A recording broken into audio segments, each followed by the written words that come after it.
Hello, I'm Mark Orton, the creator of American Delusions, and welcome to this episode, an in-depth look at monopolization in the U.S. economy. This is really a book review of Zephyr Teachout's very recently released book, Break 'em Up. So let's start with a bit of context. What is a monopoly? Many people think that a monopoly is a single buyer or seller in a market. In practice, however, when 3 or 4 companies or fewer sometimes control over 60% of a market, that market is considered concentrated. That's a definition by the US government, or it's a monopolized market. Other terms have been used to describe markets in which a few sellers dominate or otherwise control a market. Trusts, monopolies, cartels, syndicates. So a little bit more context here. Up to about 1980, U.S. antitrust law considered market control of even 5 or 6% by a company to be sufficient to prevent a merger with another company in the same market. Vertical and horizontal mergers were discouraged. A vertical merger is one in which a company buys suppliers, distributors, and sometimes even customers up and down, so it's vertical.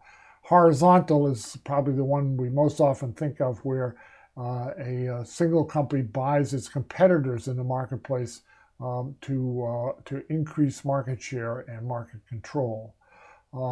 And also involved with this is price fixing and other predatory practices which are forbidden. So the goal of traditional U.S. antitrust policy from the 1890s, the Gilded Age, through the 1970s, has been to maintain competitive markets. The notion that capitalism works best when markets are competitive. The antitrust laws sought out to prevent and punish anti-competitive practices. And a consequence of this is to enlarge individual freedom of action. It's one of the peculiarities of the current conservative mind in the U.S. that they're ignoring the fact that the highly monopolized economy impinges and prevents individuals from acting. So what does the monopolized economy in the U.S. look like today? So here's some examples: smartphones, cable TV service, chicken, beef, pork, airlines, entertainment, beer, and so on. And there are a lot more. But let me give you a few highlights so that you can see in more detail what this means. Let's take beer. So Anheuser-Busch controls 40% of the market, Miller Coors 23%, Constellation Brands, and frankly I'd never heard of them, but they produce Modelo, Pacifico, and other beers. They control 11%. So those 3 companies alone control 74% of the beer market. Now, if you look at cell phone service, you see a very similar pattern. AT&T is at 42%, Verizon 30%, T-Mobile 17%. So those 3 combined control 89%. So if you look around at the U.S. economy, most of the major markets are quite concentrated or monopolized. And one of the consequences of this is that we've seen a long-term decline in new business formation. And this chart shows how companies less than 1 year old have declined by 50%, almost 50%, in 35 years. So Zephyr Teachout introduces a great metaphor, which she calls chickenization. This is a kind of a convenient image of what's going on in the economy. So the first element is horizontal consolidation. So 3 processors control almost all of the chicken produced in the U.S. Tyson, Pilgrim's Pride, and Perdue. They control every aspect of a chicken farmer's business. And through vertical consolidation, feed mills, hatcheries, transportation, packagers, and marketers, chicken farmers are not independent businesses. They're just a component of an integrated monopoly. A study by the Small Business Administration cites this. We found integrator control, that's the three processors, exercised through a series of contractual restrictions, management agreements, oversight inspections, and market controls. This control overcame practically all of a grower's ability to operate their business independent of integrator mandates. So one of the results of this monopolization is that farmers are earning far less than they used to. In 1985, farmers received about 40 cents of every dollar we spent in the grocery store on food. Today, it's less than 15 cents. So Teachout claims, and I think it's appropriate, that this is a form of anti-democratic tyranny. So Teachout's big arguments, she really is going to make two arguments. I'm going to quote a little bit here. First, I will argue that monopoly is tyranny, that no democracy can survive for long once a few corporations have amassed governmental power in such massive form and scale.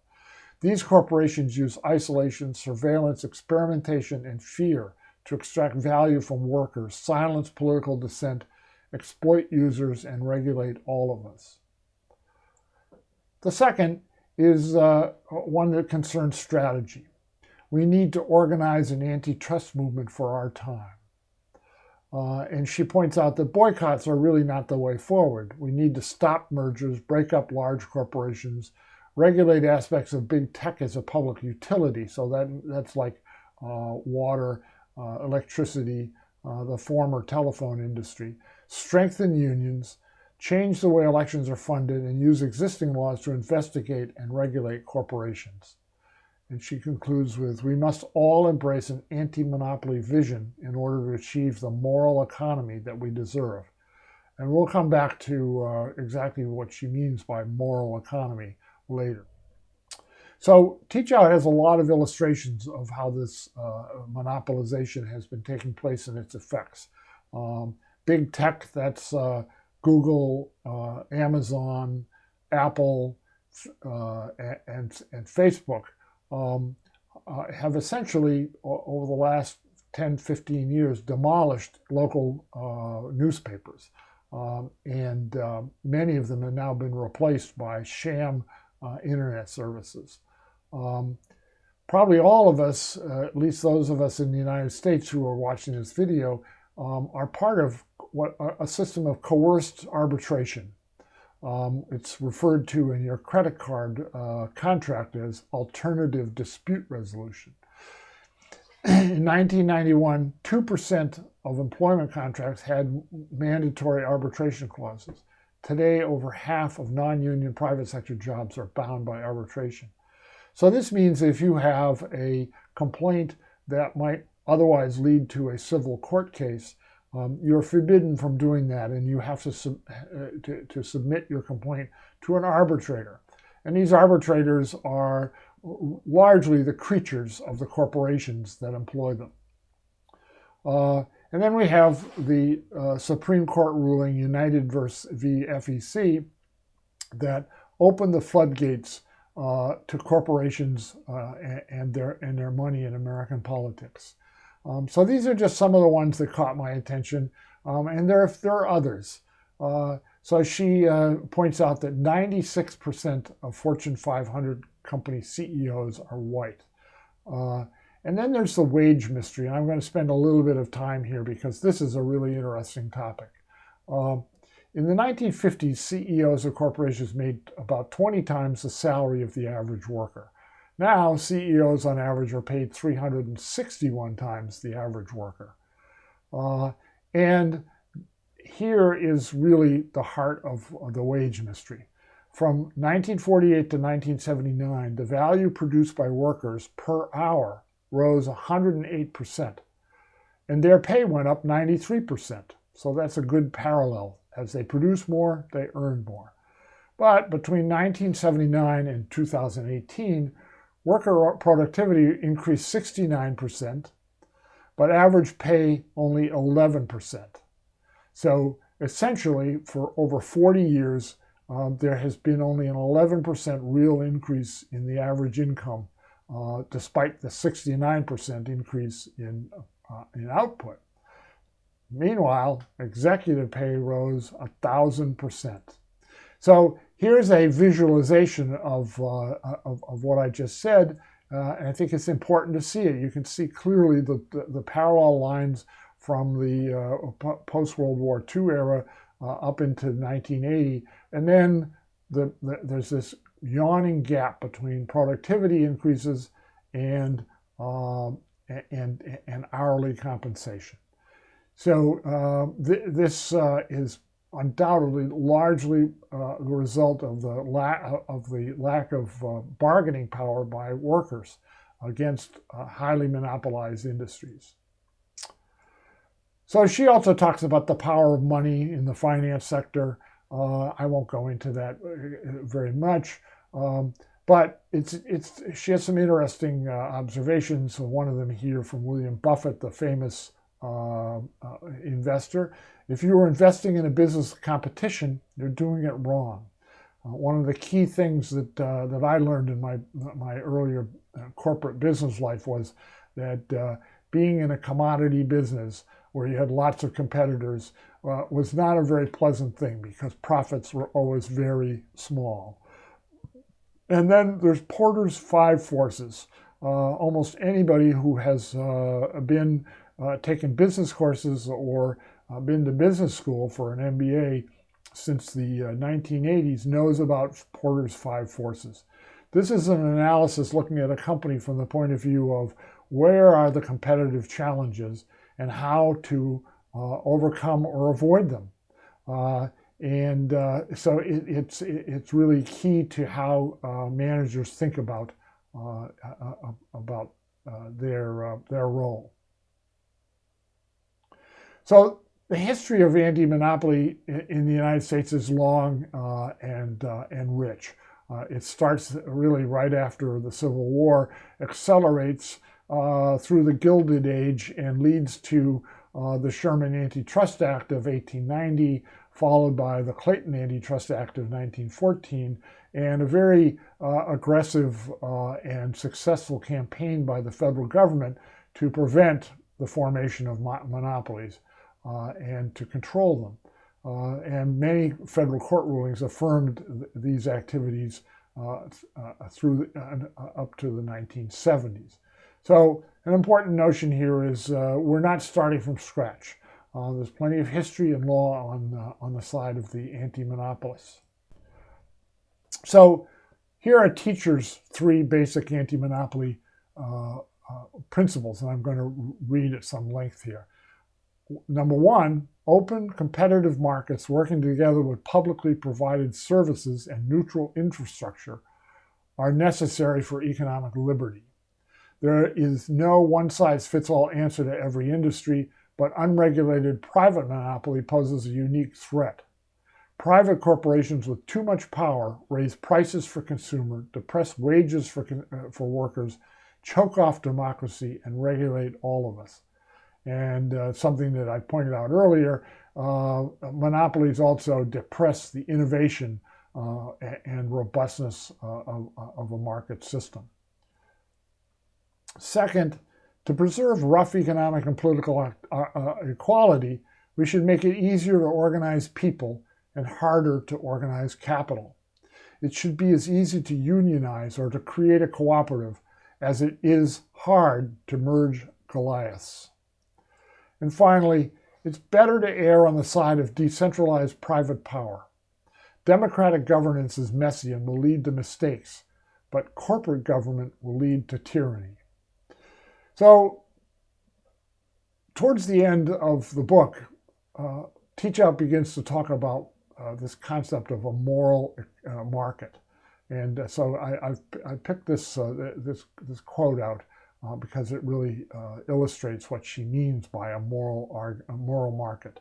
We should aim for an economy in which the people who make things, who buy things, who sell things, and who interact with each other do so from positions of dignity, with enough power to know that they matter.